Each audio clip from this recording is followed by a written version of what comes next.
The World Economic Forum warned us all along. The next two crises, the ones that will make COVID-19 pale in comparison, will be a major cyber attack and climate change.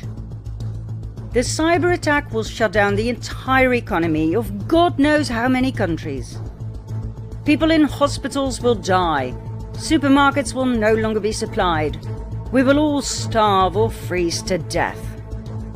Well, if that is the case, then why on earth are they digitalizing each and every society? Smartphones, smart cities, digital IDs, digital money, the Internet of Things. If all of that is to go down, wouldn't it be wise to have a good old-fashioned backup plan? Maybe not so smart? But that's not what the World Economic Forum presents as a solution to a possible future problem. It is using the same fear-based strategy that has worked for centuries. Present a crisis of unknown precedents, leave it with that so that people can get really scared and turn to their government for help, and then present a solution. Pay more tax.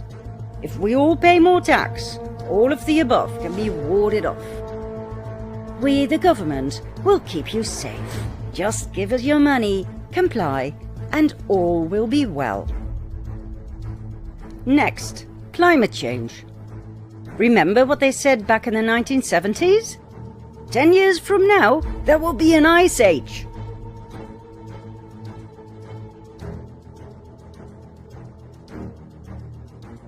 Remember what they said 10 years later? 10 years from now, acid rain will destroy all crops.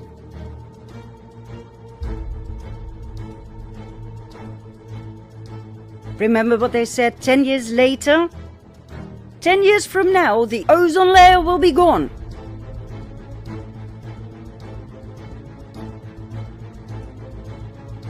Remember what they said 10 years later?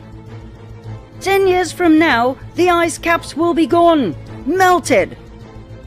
What happened to the Ice Age? Those were the experts talking. Remember Al Gore and his inconvenient truth?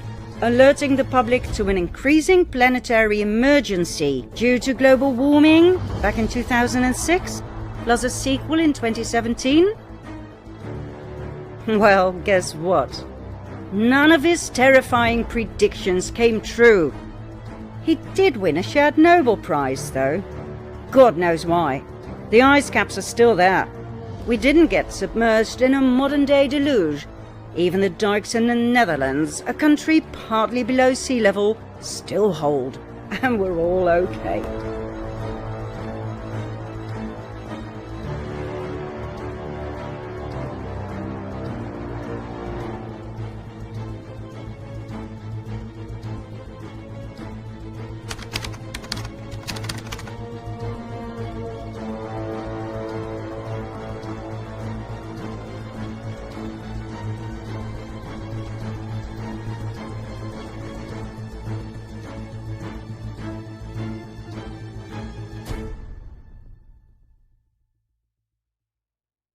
Then there was John Kerry.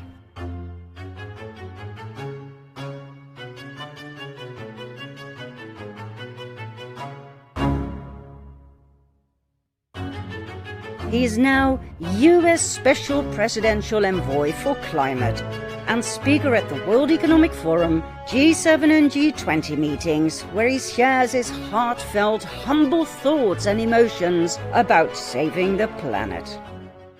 We, select group of human beings, are able to sit in a room and come together and actually talk about saving the planet. I mean, it's so almost extraterrestrial to think about. Really, that's where we are. Oh my God. It's almost extraterrestrial to be talking about saving the planet? Seriously?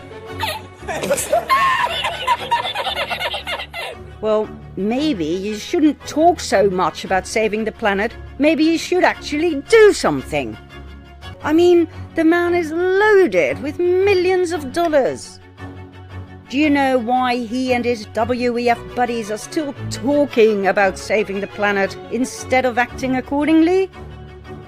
Because fear is needed to bring about extreme reforms that in normal times people will never agree to. Remember? This is an opportunity to also do good reforms that in normal times people will never agree to. That's what this is all about. That's why they keep coming up with new so-called catastrophic threats. Those extreme reforms were already introduced during the COVID pandemic. Rules of compliance, decimating our humanity. Total lockdowns of entire communities and countries, destroying trade, killing off small and medium-sized companies, thus creating shortage and poverty. Extreme surveillance measures, annihilating our privacy. And the gathering of biometric data. A very dangerous reform, as we have shown in our previous episode.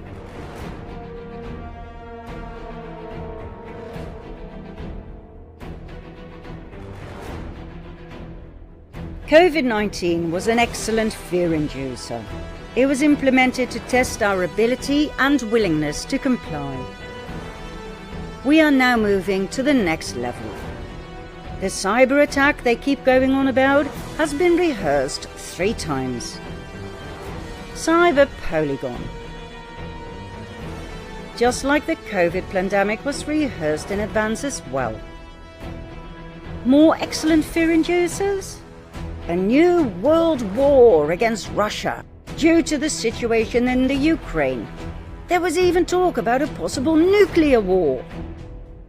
Excellent choice to scare the living daylight out of people. And of course, the bestseller, climate change and global warming. If people stop being afraid, the cabal will lose power overnight, you see. That's why climate change has been turned into a major threat. A trump card to push the Great Reset down our throats. Are we climate change deniers? Of course not. Climate change in and of itself is a natural phenomenon. It has existed since time immemorial, ever since the Earth was formed about 4.5 billion years ago. That's why there were ice ages, for instance. Global warming, global cooling. They came and they went. When the ice started melting some 13,000 years ago, were our ancestors to blame? Was it their carbon footprint that caused temperatures to rise? Of course not.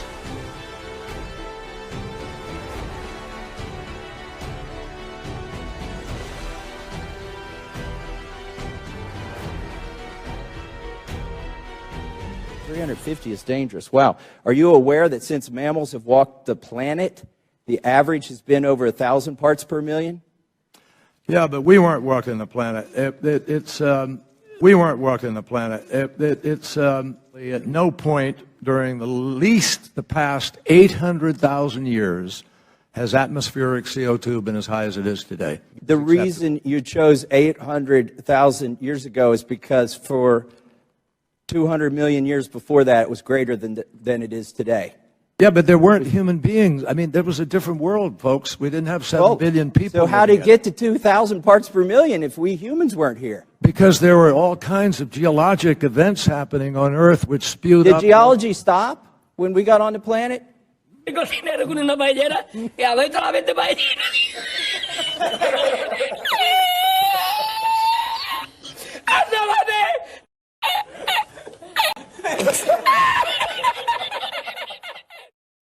Climate change will always be a part of planet Earth, with or without people. And global warming? For those are 2 different things, even though they are presented as one. Global warming comes and goes, like we said. Global warming, global cooling. They come in waves. It's normal. So when people ask you about global warming, there's only one valid answer. When? Which wave of global warming are you talking about? The one in the Roman period, when it was actually warmer than today? Oh, the current one. There is no current one. Ever heard of the Little Ice Age? Do you know what happens to temperatures when an ice age ends? They go up. It's normal. Now, if you want evidence that there is no current man-made global warming, do your own research. Read NASA reports and weather station reports. Read the climate papers of NOAA, the National Oceanic and Atmospheric Administration, the American National Weather Service. Read those of the Met Office, the Meteorological Office, the UK's National Weather Service. Read the following scientific papers, written by people from NASA and various universities. Evidence for large decadal variability in the tropical mean radiative energy budget. Evidence for strengthening of the tropical general circulation in the 1990s. We read them after hearing Dr. Carrie Mullis talk about them in a TED Talk. That's right, Dr. Mullis from our COVID episodes, the inventor of the PCR test, who died 4 months before all COVID hell broke loose. The conclusion in both of these papers is that our theories about global warming are completely wrong. If you measure the temperature of the atmosphere, it isn't going up. It's not going up at all. We've been doing it very carefully now for 20 years from satellites, and it isn't going up. The place didn't get warmer, so the theory is complete. These papers should have been called The End to the Global Warming Fiasco. Listen to real scientists, the ones who refuse to be in on it for the money, the ones who risk their careers by speaking up and telling us the truth about this huge lie. Climate has always been changing, but this has nothing to do with man. A minute, you say this isn't caused by man. How come they're reporting this heat wave is recognised as the worst in 1,000 years of recorded history in Russia? And surely of course, man has got something to do with this, hasn't he? No, nothing to do with it. The only connection is man is here at the same time as the sun and the moon are doing things. Dr. Corbyn refers to the fact that the climate is a very complex system with a lot of elements that influence the outcome.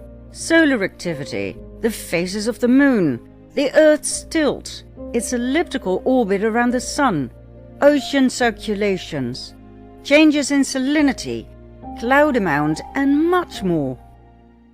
These things are dictated by solar activity in the moon. They're nothing to do with mankind, and those who say that are just trying to make money out of it. Well, how come then so many climate change scientists disagree with you and they get so much support for what they say? They're on a gravy train, for heaven's sake. They're making... The government puts out about $2.5 billion directly for climate research every year. It only gives that money to scientists who will produce scientific results that support the global warming hypothesis of the Democrat Party. So they don't have any choice. If you're going to get the money, you got to support their position. Therefore, 97% of the scientific reports published support global warming.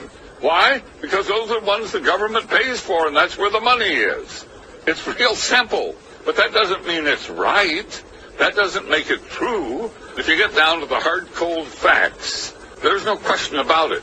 There is no significant man-made global warming now. There hasn't been any in the past, and there's no reason to expect any in the future.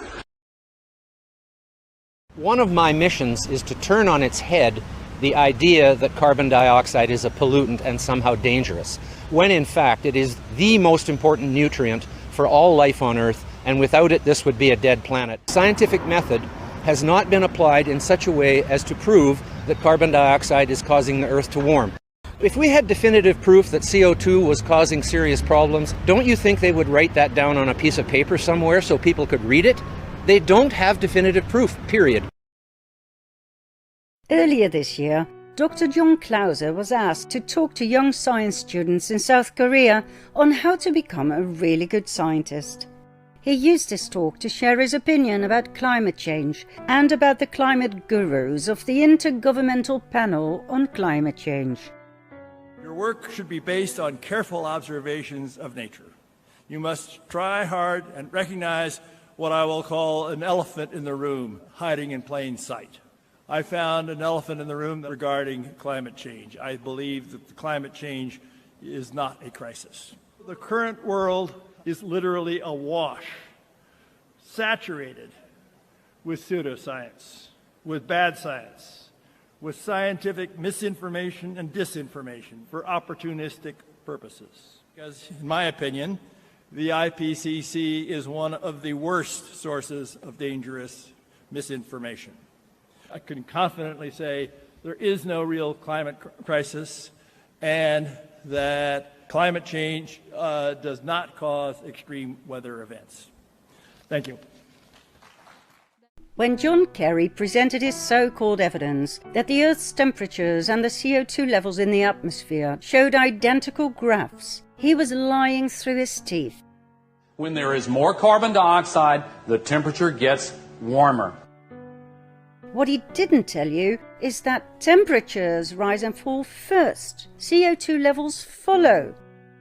The climate crisis bashers want you to believe it's the other way round. That CO2 levels go up first and that temperatures go up immediately as a result. You don't believe us? Then listen to real experts, like for instance Professor Ian Clark, geologist and Arctic paleoclimatologist.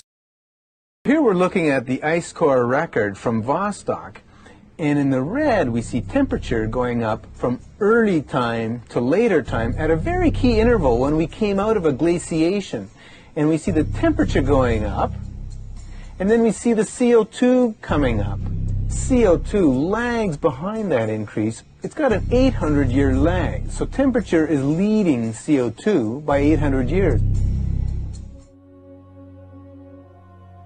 Several other ice surveys show the exact same findings. Why didn't Kerry point that out? Why does the IPCC not talk about this? It kind of changes the narrative, don't you think? The amount of CO2 produced by humans is only a fraction of that produced by nature. Take volcanoes. They produce more carbon dioxide than all the cars, factories, planes, etc. put together. Animals, bacteria and dying vegetation release many hundreds of gigatons of CO2 each year. But the biggest producer of CO2 by far are the oceans. Meet Carl Wunsch, Professor of Oceanography at MIT, Harvard University, University of London, Senior Visiting Fellow in Mathematics and Physics, University of Cambridge, author of 4 major textbooks on oceanography. The ocean is the major reservoir into which carbon dioxide goes when it comes out of the atmosphere, or from which it is re-emitted to the atmosphere. If you heat the surface of the ocean, it tends to emit carbon dioxide. So similarly, if you cool the ocean surface, the ocean can dissolve more carbon dioxide. The warmer the oceans, the more CO2 they release. The cooler the oceans, the more CO2 they absorb. So, back to the time lag of 800 years between changes in temperature and changes in CO2 levels. Where does that time lag come from? Oceans are massive. They are so massive it literally takes hundreds of years for them to warm up or cool down. If somebody says, oh, I'm seeing changes in the North Atlantic, this must mean that the climate system is changing. It may only mean that something happened in a remote part of the ocean decades or hundreds of years ago, whose effects are now beginning to show up in the North Atlantic. In the past 120 years, temperatures have risen just over half a degree Celsius. But most of their rise occurred before 1940. Since that time, the temperature has fallen for 4 decades and risen for 3 decades. Looking at Earth's long climate history, there is no evidence whatsoever that carbon dioxide has ever determined global temperatures. Not ever. Period. By the way, here are some important numbers we think you should know. 0.04% of our atmosphere consists of CO2. 95.7% of that amount is produced by nature. 4.3% is produced by man. In other words, 0.0017% of our atmosphere is CO2 produced by man. So, what about the differences between the scientific facts and the IPCC's predictions? Let's hear what Professor Clark said at a congressional hearing. How do they model the greenhouse to achieve these temperatures? Well, CO2 is a very minor constituent of the atmosphere. The strongest, by far, is water vapor. And so water vapor is used in these models to drive climate warming. The model is based on a little bit of CO2 warming, which would be insignificant, is amplified by water vapor, a 2 to 4 time water vapor feedback. And this feedback effect has never been documented, it's never been seen in the geological record, and so it remains an hypothesis. Now that's a very polite way to say they are spicing up the statistics, because the real data would never show a climate crisis. The problem with these mathematical models is they show you exactly what you put into them. They make it extremely easy to manipulate the outcome and change the narrative. Bearing in mind that the models were set up to serve politics, not science, they predict extreme heat, droughts, food shortages, starvation, natural disasters, and so on and so forth. They now even show preposterous headlines that the planet has entered an era of boiling. This is insane, as none of the scientific data even remotely points in that direction. And they can yell and scream for all we care about this July being the hottest month on record, but there's no evidence of that either. Now, we understand people make mistakes, but these are not mistakes. These are deliberate lies. Before it is too late, within the 10 years that we have left to us. The world is going to end in 12 years. 9 years. There will be no future underwater. The science is clear. In the 10 years that we have left to us. I can't imagine there will be a human on the planet in 10 years. We are in the beginning of a mass extinction. They're using mathematical models to predict horror scenarios, just like they did with COVID-19. Remember Neil Ferguson and his 2.2 million people will die in the US alone? Didn't happen. Apart from those murdered with a little help from midazolam and remdesivir. The climate models too are fraudulent, just like these COVID models. Designed that way by fraudulent people and paid for by fraudulent people and subsequently deployed by fraudulent people.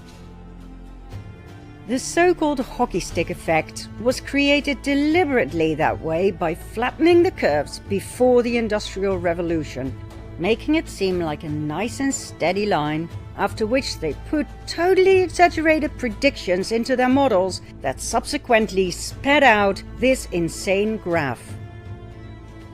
We wonder, Mr. Man, what happened to the Little Ice Age? And where did you leave the medieval warming period,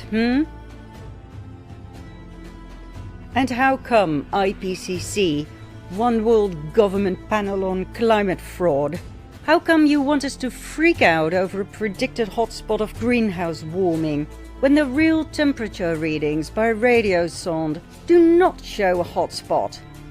How come they show cooling? Remember those 2 papers we showed you 12 minutes ago? Well, that was just the beginning. Over the past months, we've read just about every scientific paper on climate change written in the past 2 decades, including the ones that are not talked about on TV, that are peer-reviewed and meet the strict requirements of science. What they conclude all boils down to the following. There is no climate crisis. Temperatures have been climbing since the Little Ice Age. Temperatures rise much slower than predicted by the IPCC. CO2 has never determined global temperatures. Not ever in the history of our planet. CO2 is not a forging agent, it follows temperatures. Warming is caused by nature and by anthropogenic factors, not by man. There is a direct link between warming and solar activity. Therefore, it's about time that CO2 levels and temperatures are decoupled. The amount of CO2 produced by humans is only a fraction of that produced by nature. CO2 is not a pollutant. It is plant food. It is of the utmost importance for life on Earth. More CO2 means a greener planet and increased yields of crops. Bringing down CO2 levels will have damaging effects for all life on Earth. More CO2 has not increased natural disasters. As a matter of fact, there's ample evidence that many forest fires were caused by man, not nature.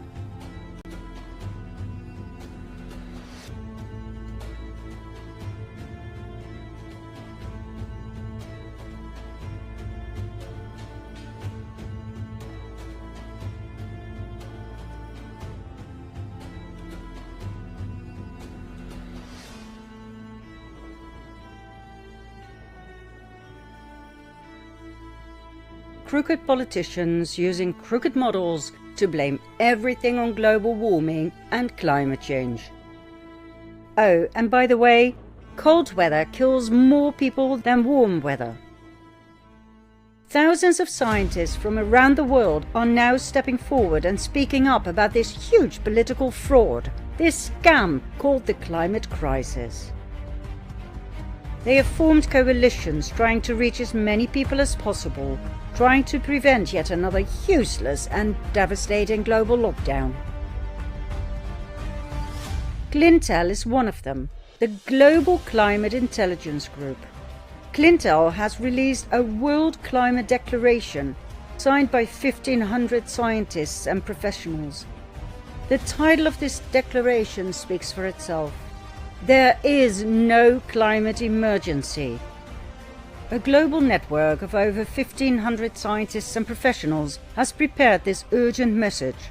Climate science should be less political, while climate policy should be more scientific. Scientists should openly address uncertainties and exaggerations in their predictions of global warming, while politicians should dispassionately count the real costs as well as the imagined benefits of their policy measures. 1,500 scientists and professionals who know what they're talking about and who refuse to be bribed or bullied into silence. Let's leave it to Dan Peña to say it as it is. In 2009, Mr. Peña and his wife were in a research facility in Antarctica. The scientists gave presentations about climate change. They had drilled thousands of ice cores by which they can tell you the temperatures at any given time, and had brought about a dozen to this presentation.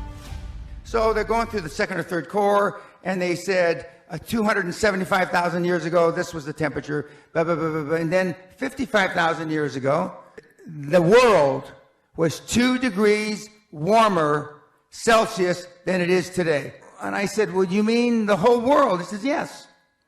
And the poles are only benchmarks. And he said, it's all cyclical. Mr. Peña then points out something interesting. The best scenario vis-a-vis global warming is about 10 feet raise in water.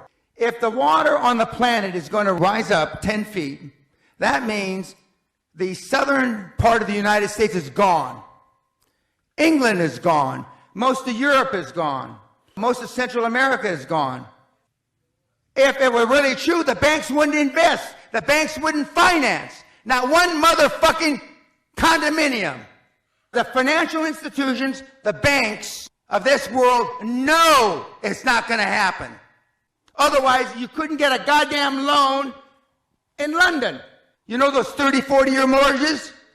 The world will be over by then. It's the greatest fraud that's been perpetrated on mankind this century. The man has a point. If the climate emergency were true, would the cabal buy mansions by the sea?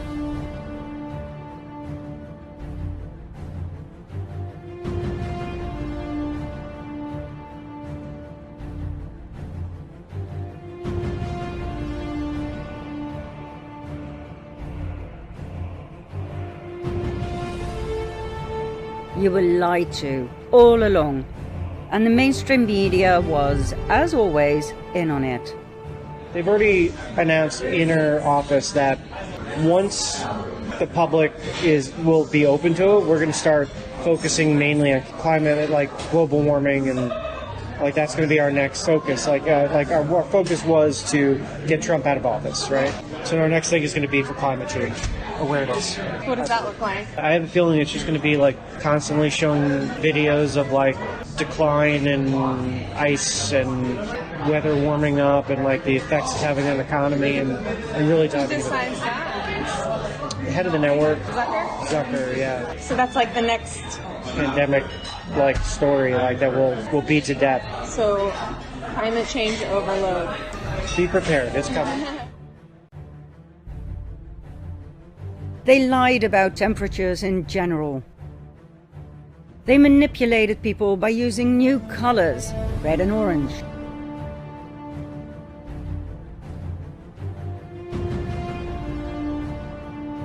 They lied about the skyline effect, adding warm buildings at night into the equation, making it look warmer. They lied by using feels-like temperatures instead of real ones.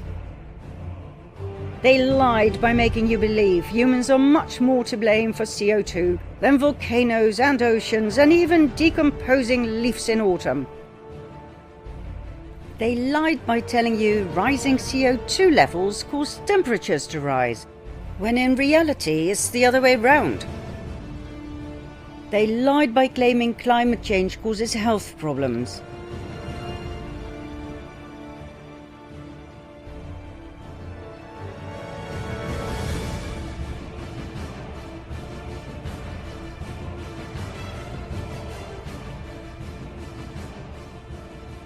They lied using fraudulent climate models.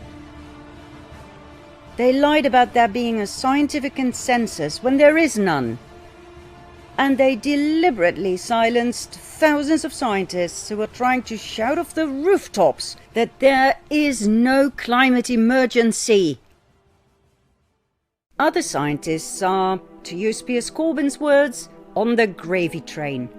Or to use this lady's words, many scientists are in the UN's pocket. You know, we own the science and we think that the world, should know it. Glad to hear some cabal puppets are honest people. She adds that the UN also controls social media and that they're doing their utmost best to remove disinformation about the climate at all times. We partnered with Google, for example. If you Google climate change, you will, at the top of your search, you will get all kinds of UN resources. We started this partnership when we were shocked to see that when we Googled climate change, we were getting incredibly distorted information right at the top.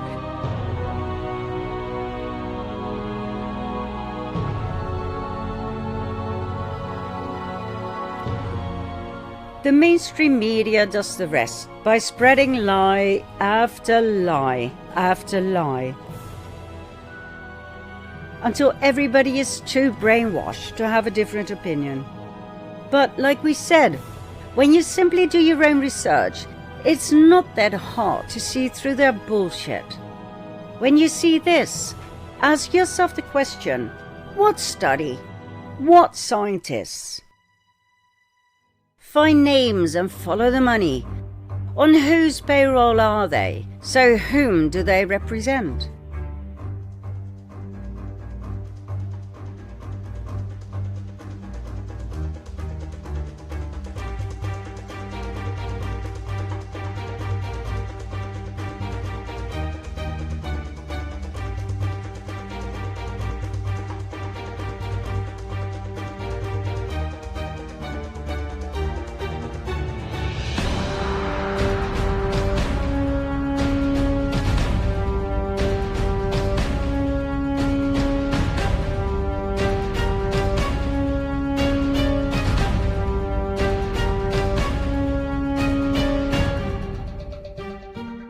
Ask yourself, why is it not allowed to have a different opinion?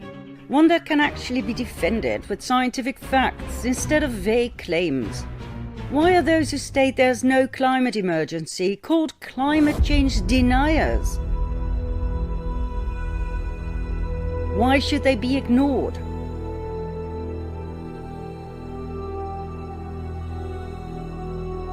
Why are they ridiculed, ousted by their peers?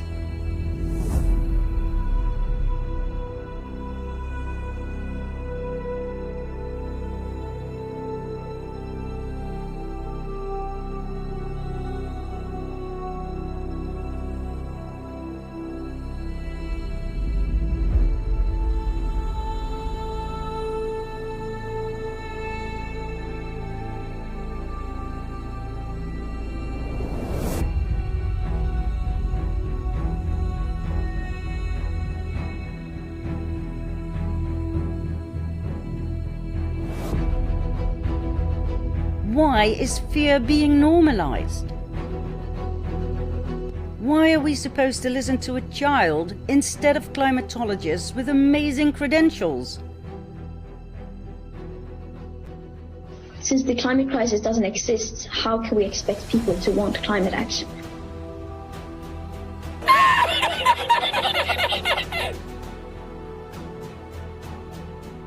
Once you see through the bullshit, it almost becomes entertaining. Europe is the fastest warming continent in the world. No, it's not Europe, it's the Arctic. No, it's Africa. Of course it's Africa. Oh, hang on, it's the Middle East. It's always hot in the Middle East. Or was that Africa? Aha! It turns out to be the US. Well, at least part of the US. It's New England. No! It's Russia! It is always Russia.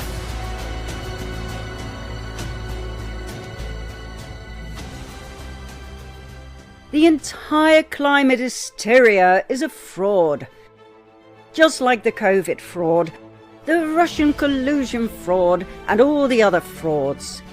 They are there for only one reason: to keep you scared and thus oppressed. Why? So they can push their Agenda 2030 down our throats, including land and home expropriations, the destruction of our food sector, and the implementation of tri-state and 15-minute cities. The climate emergency was fabricated to turn us into prisoners in a totalitarian one-world regime.